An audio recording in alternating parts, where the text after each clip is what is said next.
CM ముఖ్యమంత్రి రేవంత్ రెడ్డి గారు డీసీజీ ఆటోల్ని outer ring road అవతల తీసుకెళ్ళమంటున్నారు.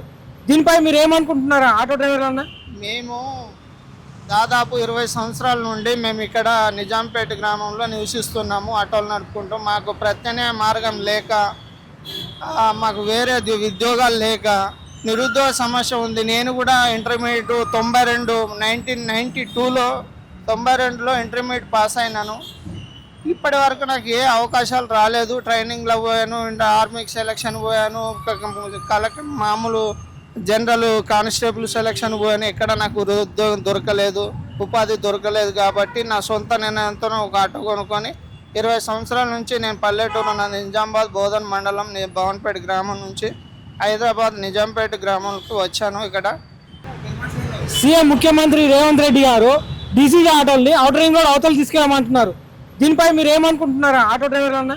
మేము దాదాపు 20 సంవత్సరాల నుండి మేము ఇక్కడ నిజాంపేట గ్రామంలో నివసిస్తున్నాము. ఆటోలు నడుపుకుంటాం. మాకు ప్రత్యామ్నాయ మార్గం లేక, మాకు వేరే ఉద్యోగాలు లేక నిరుద్యోగ సమస్య ఉంది. నేను కూడా ఇంటర్మీడియట్ 1992లో ఇంటర్మీడియట్ పాస్ అయినాను.